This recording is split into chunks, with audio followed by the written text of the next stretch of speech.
What's up, ladies and gentlemen? How are you guys doing tonight? Welcome back to another episode of Phenomenal Views. This is my review for The Conjuring 2. And I'm just going to say this right now. I hate James Wan. And I don't mean I hate him like Michael Bay hate him. I hate him because he's good at scaring the crap out of me. James Wan is getting better. He is getting so much better at his craft, at what he is doing with horror films. The first Conjuring scared the crap out of me. Insidious scared the crap out of me. Insidious 3 scared the crap out of me. James Wan is getting so much better with his camera angles, with the way how he directs, with everything. James Wan, phenomenal job with The Conjuring 2. As you can tell, I like this movie. So what I'm going to do is I'm going to talk a little bit about the movie, and then I'll get into a little bit of spoilers, so I'll let you know when I'm going to get into spoilers. So basically, the premises of The Conjuring 2, it is of course a sequel to The Conjuring 1. It is another series, or it is another story about the Warrens. And this movie actually deals a lot with Ed and Lorraine's relationship and how much they love each other. And it was done really well, and it was done really good. I liked the chemistry that these two actors have with each other. They play these two people perfectly. I didn't see the real Lorraine Warren in this movie. I'd have to probably go back and watch it again. She is in the first movie. I remember where she's in the first movie. I didn't see her in this one. But, I mean, she might be in there and I might just have to go back and watch it again. Which I honestly want to go watch it again. I am not going to sleep for a good while. But basically the whole thing with this movie is there is a family in London who is being attacked by a spirit that ultimately it looks like it's poltergeist activity. And so after a few occurrences happen, the people from the church in London get in touch with Ed and Lorraine Warren and basically have them to come down and take a look and see if this is real or a hoax or not.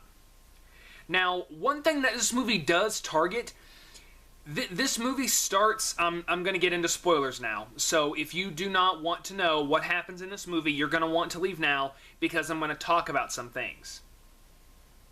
Alright, if you guys stayed, that's great, and if you guys left, I hope you liked the movie, because I sure did.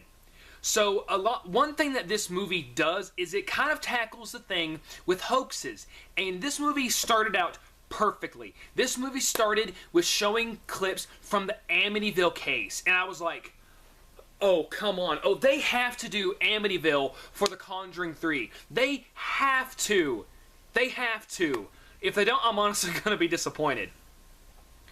But it pretty much shows them on a talk show talking about and defending why the Amityville case was real and not a hoax, whereas they had somebody else saying that it was a hoax, and showing about how Ed is tired of people saying that they're crazy, or people saying that they all the stuff that they do is not real, and Ed's tired of it.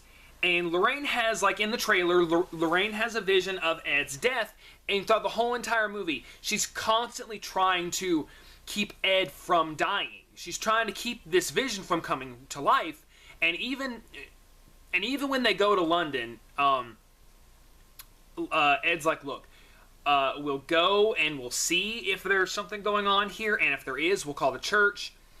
Because Lorraine is trying to keep Ed safe, she doesn't want to do any more cases, at least not for a while. She wants a break. And this movie just hits you hard, not only during the nighttime sequences, but during the day. Like, that's one of the major save points. James Wan, what are you doing? He tackled in this movie about not only having the stuff appear at night, but also during the day, making you feel not safe at all in the theater.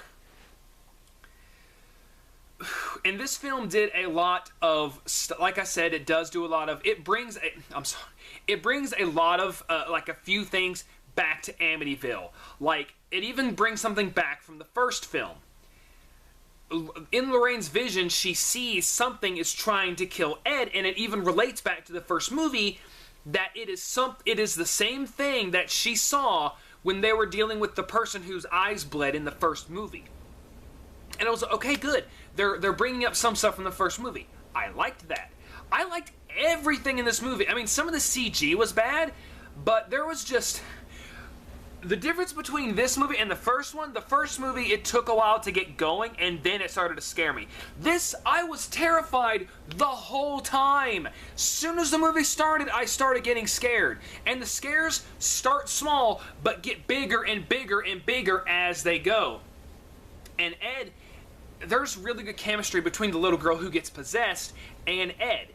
Ed telling stories to her about her father, about his father, and like how his dad gave him his crucifix, and basically said, when he went to go to his dad to tell him about his fears, his dad turned him around and said, "No, you go and face your fears." And that's pretty much what he tells him to do.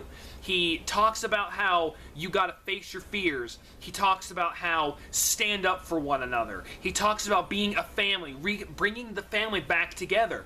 Just like in the first movie about like how when they're a family, when they're strong, the spirit doesn't have that much power. And so he does anything he can in this movie to get the family back together. Both him and Lorraine do. And there are some funny moments in this movie. This movie's actually funny. It has a little bit of good humorous moments. It has some creepy as heck scares, creepy as heck atmosphere. The house, once again, is scary. They bring another artifact back from the house into that little room. And the last scare in this movie almost gave me a heart attack. This movie is just balls to the wall scary. It's terrifying. I want to go watch it again. I'm probably not going to sleep tonight, but guys, I strongly recommend you go and watch this movie. This movie is good. It is scary. It has good suspense, good scares. The story is written well. I love movies like this that are based on true events that are done right. I love disaster movies. I love movies based on true events. I love the movie Titanic. I love Dante's Peak. I love The Conjuring. I like Paranormal Activity, even though the first one might be based on slightly different events. But the point is, I'm glad that James Wan keeps making these movies, and he is doing a phenomenal job. He knows what scares people. He is something new. He really is something new when it comes to the genre of horror, and it shows on how much he has grown. All the kids in this movie do a phenomenal job. The girl who gets possessed, the sisters, the mom. Everyone does a good job in this movie. There's even some stuff with poltergeist, like they did some stuff from Poltergeist to make it feel like it's a poltergeist. There's one thing I'm not going to give away, and that's there's a twist in the movie, and I'm not going to give that away. You're going to have to go watch a movie of that for yourself. But guys, like I said, this movie made me feel like I was in Silent Hill.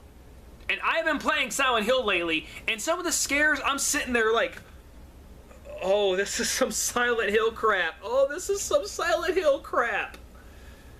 There's a scare involving a painting. Oh my gosh, there was like times like when I would be like, oh, please do not put your face in front of the camera. Please don't. And that's the thing. James Wan does do scares like that, but not all the time. This movie didn't end like with a big blah. Oh, this movie was terrifying. This is honestly probably one of the scariest movies I've seen all year. And the year has honestly kind of just started.